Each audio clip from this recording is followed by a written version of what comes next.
Hello everyone, welcome back to my channel. Thank you for joining me again. We have had a change of scenery. I have moved, in fact. I have moved in with family. Well, Max and I have moved in with our family, trying to sort of save up some money for a deposit. But yeah, that's why we have a change of scenery. And if you hear some children screaming in the background, that is my sister's 3 kids. So please excuse them. And there's nothing I can do about it. So, I don't know, suck it up. Today I will get ready to go out, and I'm only going out for dinner, nothing major, but I feel like dressing up. I will take you through my second round of IVF and give you the lowdown, and that's it really. So let's do some makeup and talk about IVF. Sorry, I'll be probably looking that way the whole time because I need to look myself in the mirror, or that way, even though my phone is there. I don't know, just please excuse me, I'm a bit of a mess today, but let's go. Okay, so I was gonna go with the smoky eye, but I don't think I can be bothered. We have dinner reservations at 7:30 and the restaurant closes at 9, so I'll be out for like 2 hours, so I'm not gonna bother. This is a combo that I like. This is the Light Illusion by Flower Beauty in a shade Natural Beige M1, and this is Life Proof Foundation by Mecca Maxima in Natural 50. I just mix these up and put it on my face.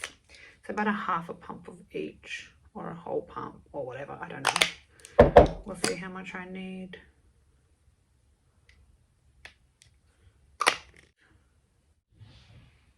That should be enough. Number 2 by BH Cosmetics. Gracias, mi amor. Thank you.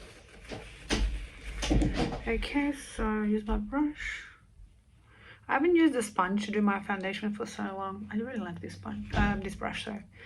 So yeah, after I had my miscarriage, I had already had a plan in place with my fertility specialist to start IVF again. Let me just look in my mirror. The plan was in place because the clinic that I go to requires an updated plan by your specialist every time you're starting a new cycle.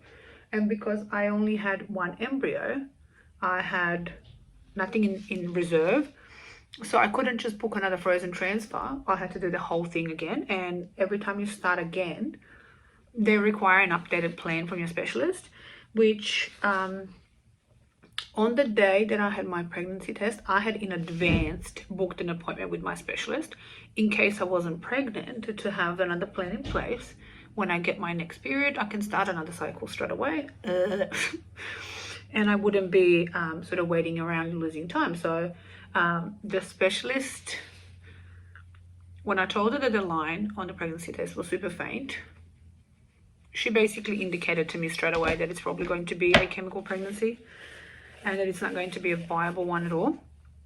So she put a plan in place. So basically on the 3rd day of my period, which was almost gone by that point because I had 2 really super heavy days, I started the second round of IVF.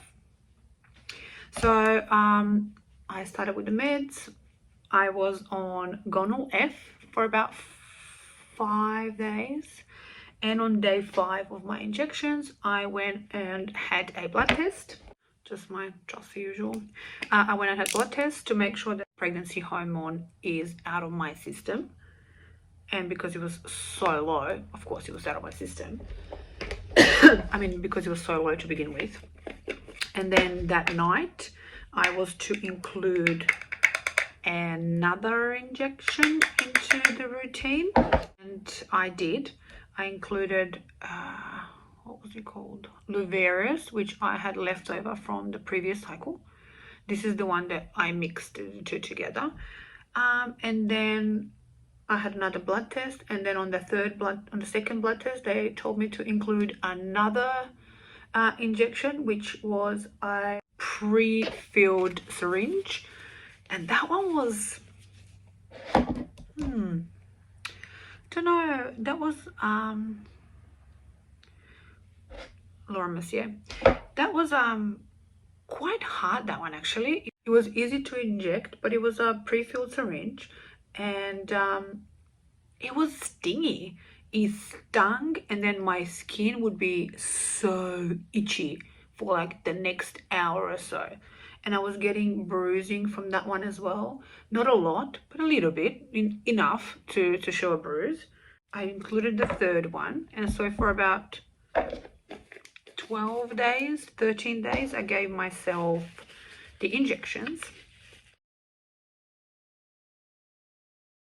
And in the meantime, for the last 2 days, everybody in the house was sick. And then everybody got COVID. And I was petrified. I was petrified that I was going to get COVID and they're going to have to cancel my cycle, because if I have COVID, obviously I can't go into the hospital. I can't have my procedure done. And I thought, oh my God, if all of this is for nothing, I would have been devastated that I had to do all those injections and stuff and I had to be cancelled. Oh.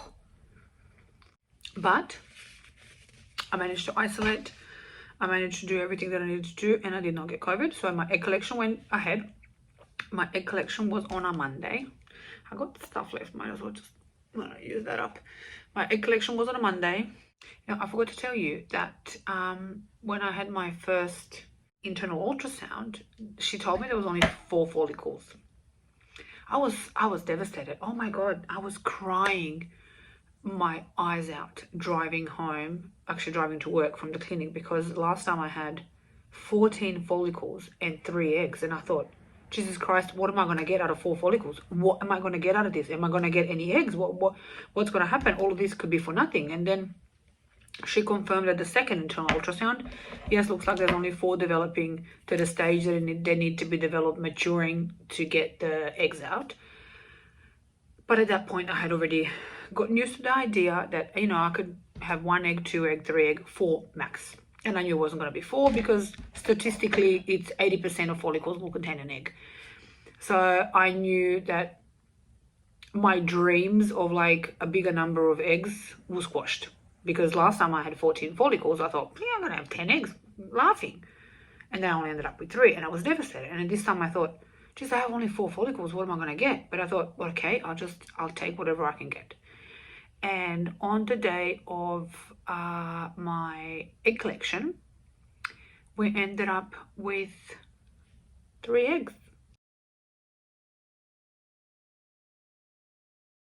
Which is excellent news considering I only had 4 follicles, so it was great.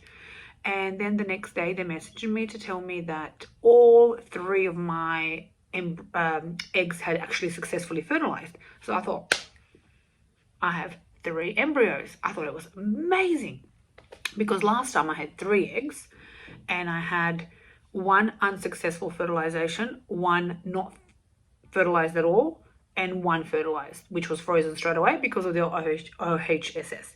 So I thought, 3, that's great. Let me backtrack a little bit. So they said to me, because you have 3 eggs, if 1 survives, you're having your transfer in 2 days. If 2 survives, you're having your transfer in 3 days. If 3 survive, you're having your transfer in 5 days. They're going to wait for it to get to a blastocyst stage, which I thought was fine. This time I didn't get overstimulated because my doctor adjusted the dosage, and that was all adjusted, and I didn't feel horrible. I felt okay.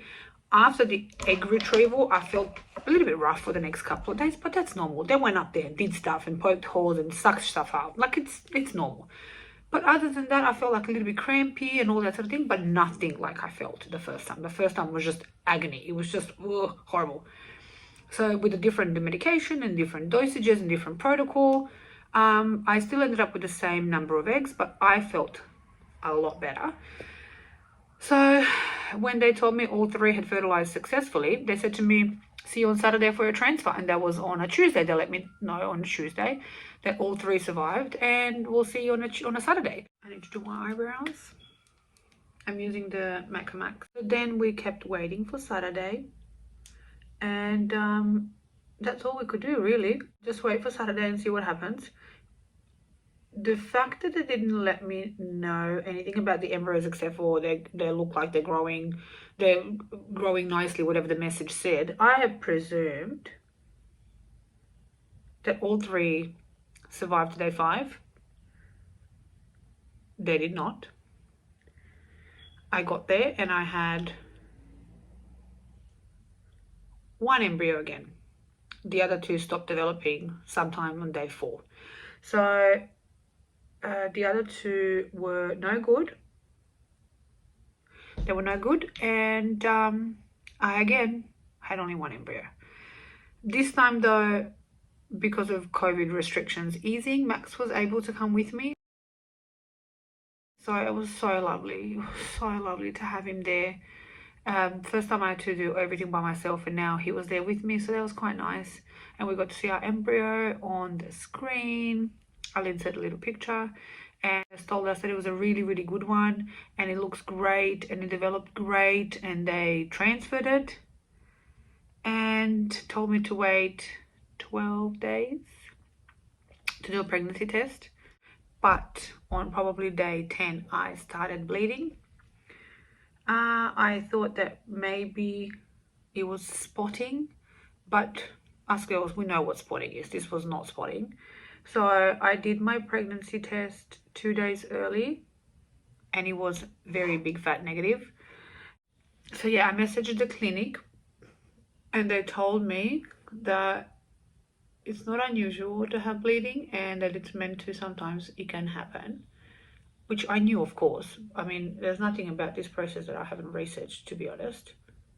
There's stuff that I keep forgetting could happen to me, but there's nothing that I haven't researched. And to do the pregnancy test anyways in 2 days, even though this one's negative, do it again in 2 days when you're supposed to have your regular blood test. Pregnancy test. That night I started bleeding more. So I knew that I was in fact getting my periods, and that the embryo transfer was unsuccessful. And it wasn't. It was all over. I was really surprised that I started getting my periods even with the progesterone, because you are not meant to get your periods on progesterone, but I did. And I felt like my body was just sort of trying to sort of say to me, no, your periods is coming. Stop prolonging this torture. Just get it over and done with. So the day after I had the first negative pregnancy test and the bleeding, I stopped using the progesterone. But I did do a blood test. Sorry, I keep saying blood test. And I did do a pregnancy test that day. And I did do a pregnancy test the next day. And they were both negative. But I had stopped using my progesterone just so I could get my periods. And basically get it over and done with. And just not torture myself. And that's what I did. And I didn't get the periods. And I was not pregnant. It was not successful. Let me just do some more makeup off camera, and then I'll be back. And we are back. All makeup is done. I'm wearing Huda Beauty liquid matte lipstick in Miss America, and these lashes, stunning, aren't they? They are from a lovely Australian brand called Quartz Beauty, and these are in the style Opal, and they are lovely, aren't they? They've got a beautiful curl. Yeah, bit of a fix for the hair. And I'm done. So, taking break from the IVF for the next month and a half. This month was obviously too late to start because I needed to have a consultation with my fertility specialist after the frozen transfer didn't work, which was impossible in the time frame that we had. So we are taking August off because we are off to Hawaii. I can take you along with me. I can try and do a bit of vlogging. Not that anybody cares, but whatever, man, why not? And then in September we will start another round of IVF. I already have an appointment on the 22nd of August to see my fertility specialist to get a new plan in place, to get my new scripts for my new meds, because I'm now basically out of everything except for Go Life. I got hit for that.